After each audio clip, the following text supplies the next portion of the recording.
Hi, this is Deb Helfrich, hashtag Redheaded She-Hulk. You can find me at www.insightsoccur.com.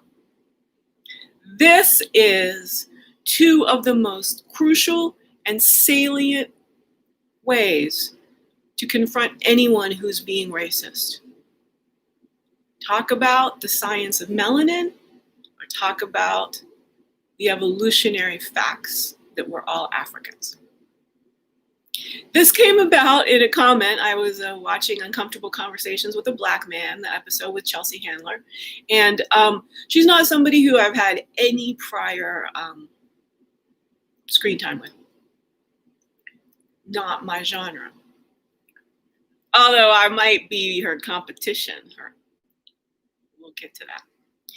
So it was a good episode. What I really admire a lot, and tons of pros, is America needs to contend with those sorts of conversations happening between white women and Black men.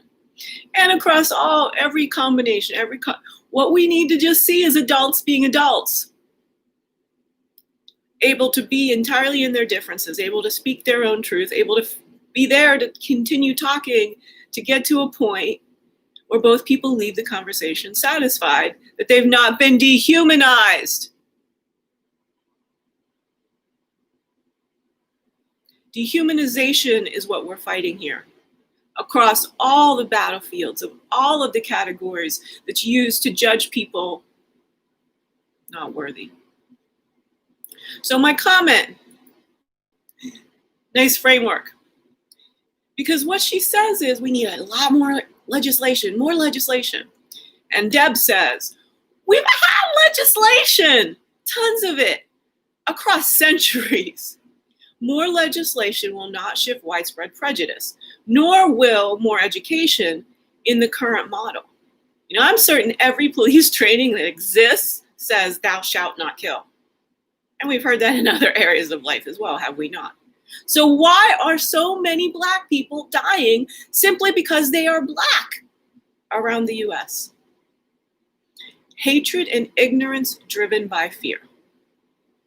I never excuse dehumanization.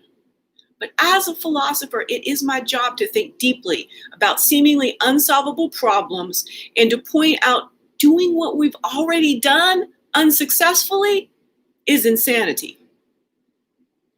So where does this fear come from? Acculturation, right? There's no there in any of the data that supports that we are not all human. So we've been taught that there is something other about Black people.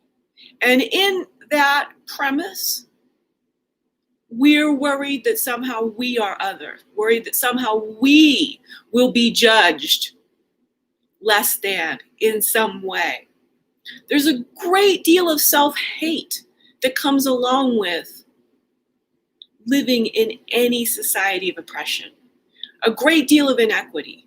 We all start to realize, and this is where white fragility comes from, that there's only these elites who are telling all of the rest of us, be grateful for what you have, and our lives are absolutely inhumane because of economic conditions.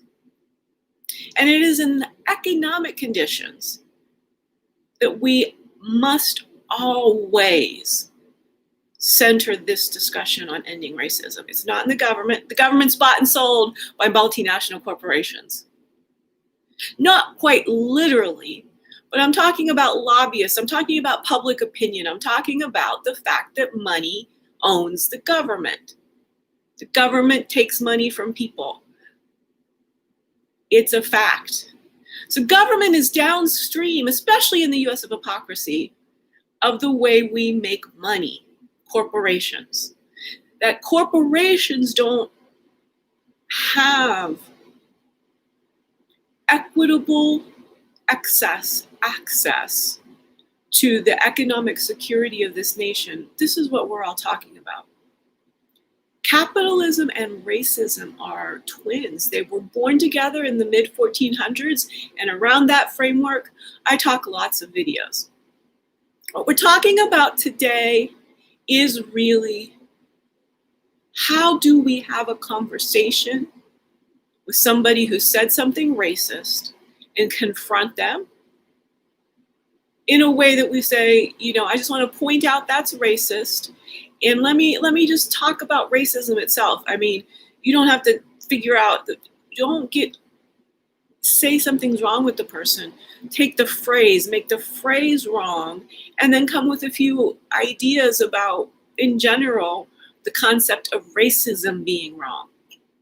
That's why people don't use those phrases, because they understand that racism is wrong, not because they understand that one specific thing they've said is not okay.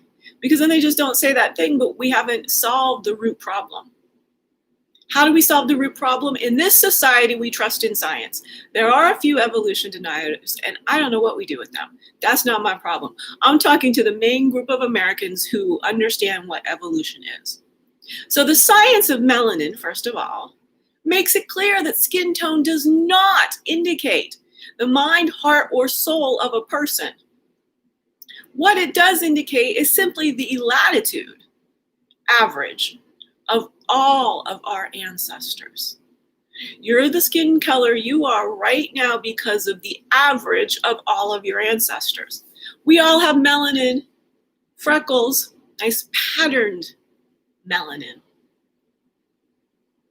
Beyond melanin being something that all humans have, just in varying degrees, here's another mic drop moment.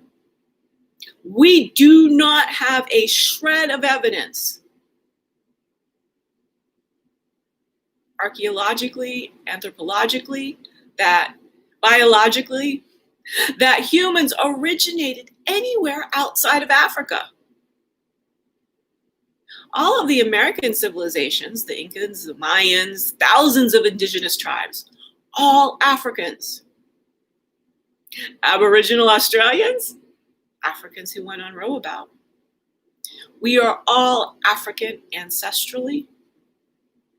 And with that, the person is either completely understanding racism as idiocy, or they themselves